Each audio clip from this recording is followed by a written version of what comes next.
Бөлек тұрып, өз білгенімізше өмір сүре бастадық. Ағам үнемі келіп кетіп хабар алып жүрді.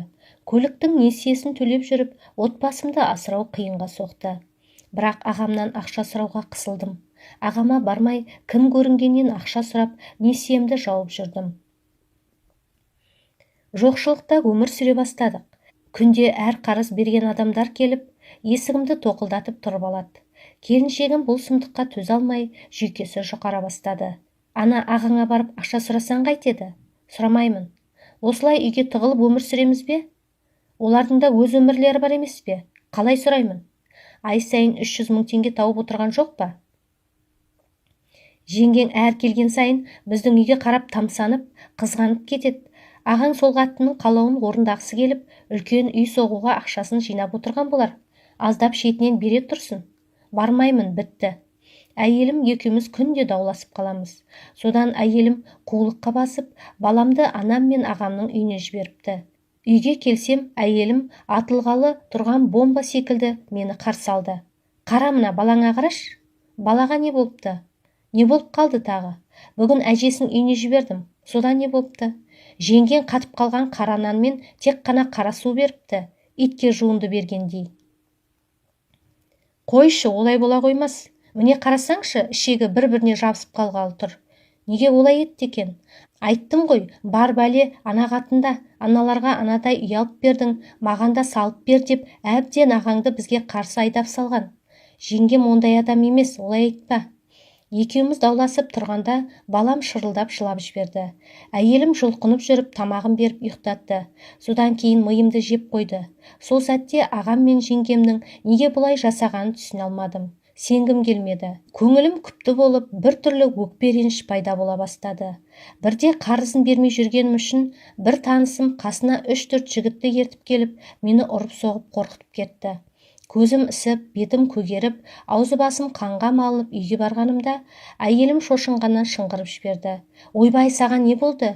Әлгі Самат қой, қарызын бермегенім үшін ұрып соқты. Болды, жетер, шаршап кеттім бәрінен. Олар бір күні балам мен екеумізді де өлтіріп кетуден тайынбайды. Қой, олай болмайды. Жетер енді.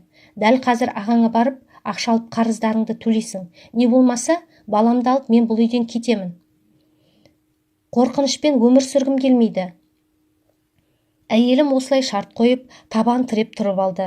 Бір жағынан жанымды жеп біткен қарыздан өзімде оңай жолмен құтылғым келеді. Ақыр соңы ағамның алдына баруға мәжбүр болдым. Менің түрімді көріп, анам жылап жіберсе, ағам әлгі Саматты атуға дайын тұр. Неге ол сені ұрып жүр? Не істедің сен оған? Сенде қандай ақысы бар? Аға, мен оған ақша қарызбын. Соны төлей алмай жүрмін. Сол үшін қыр соңымнан қалар емес. Не дейсің? Ол ақшаны не істедің сен? Айлығың күн көрісіңе жетпейді ме? Жетпеген соң алдым ғой. Аға, бұл жолы маған қарызға ақша бере тұршы. Өтініш сізден. Үйдегі келініңіз қарыздан құтылмасаң, баламды алып кетемін дейді. Ерлі-зайыптылар бір-біріне қиын қыстау кезеңде демеу болу керек емес пе? Басыңа қиындық түссе, ат-тонын ала қашатын әйелдің керегі не? Отбасы болған соң ыстығына да, суығына да төзу керек. Кетсе кете берсін. Аға, өтініш сізден, маған соңғы мүмкіндік беріңізші. Саған берер ақшам жоқ, кет үйден, шық кәне.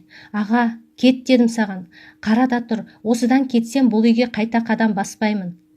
Кетер алдында айналаңа жақсылап бір көз жүгірт, бәлкім сонда мені түсінерсің. Артыма бір бұрылдым да ашуға булығып шығып кеттім. Үйге құр қол келгенімді көріп, әйелім сөмкесін жинап кетіп қалды. Ішім удай ашып, жеңілдеу үшін сыраханаға бардым.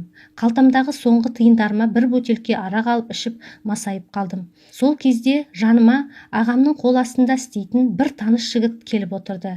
Арыстан, мұның не сенің? Мына жүрісің дұрыс емес. Ненің дұрыс, ненің бұрыс екенін маған үйрететін сен кім едің? Жоғал әрі. Тым болмаса ағаңды аясаң қайтеді. Енді менің ағам жоқ. Неге олай дейсің? Ондай аға ешкімде жоқ. Өз інісін аямайтын. Біреу өлтіріп кеткелі жүрсе де, інісі үшін ақшасын қимайтын ағама? Не айтып тұрсың? Ол сен үшін жанын беруге дайын. Аздаған ақшасын қимаған адам жанын қалай қияды? Сен өзің ағаңның жағдайынан хабардарсың ба? Оның қалай өмір сүріп жатқанын сен білесің бе? Қалай өмір сүреді дейсің бе? Айына 500 мың табысы бар адамда не қиындық болсын, шалқып тасып өмір сүріп жүрген болар. Сендей інісі бар Дарқан ағаңа жаным ашып тұр. Әттең, ағаңа уәде бергенбіз, әйтпесе бәрін бетіңе айтып салар едім. Не айтып тұрсың? Қандай уәде? Не айтқың келді маған? Айт, жібер мені.